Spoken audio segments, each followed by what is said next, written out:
എനിക്ക് 10 വയസ്സുള്ളപ്പോഴാണ് ഈ സംഭവം നടന്നത്. അന്ന് ഞാൻ എൻ്റെ കുടുംബത്തോടൊപ്പം നഗരത്തിലെ ഒരു അപ്പാർട്ട്മെൻറ്റിലായിരുന്നു താമസിച്ചുകൊണ്ടിരുന്നത്. അവിടെ 2 കിടപ്പുമുറികൾ ഉണ്ടായിരുന്നു. ഞാനും എൻ്റെ സഹോദരനും ഒരു കിടപ്പുമുറിയിലും മാതാപിതാക്കൾ മറ്റൊന്നിലുമായിരുന്നു ഉറങ്ങിയത്. അന്ന് ഞങ്ങൾ ഒരു പാർട്ടിക്ക് പോയി. അങ്ങനെ ഞങ്ങൾ ഏകദേശം രാത്രി 11:30ക്കാണ് വീട്ടിലോട്ടേക്ക് തിരിച്ചെത്തിയത്.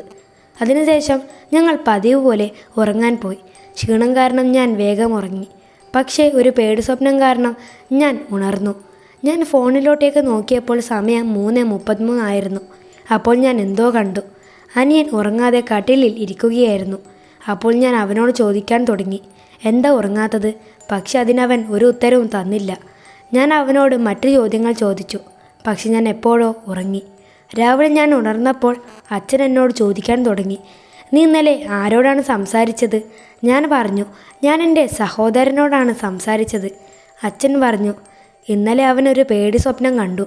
അതിനാൽ അവൻ ഞങ്ങളോടൊപ്പമാണ് ഉറങ്ങിയത്. അങ്ങനെയാണെങ്കിൽ ഞാൻ അപ്പോൾ ആരോടാണ് സംസാരിച്ചത്?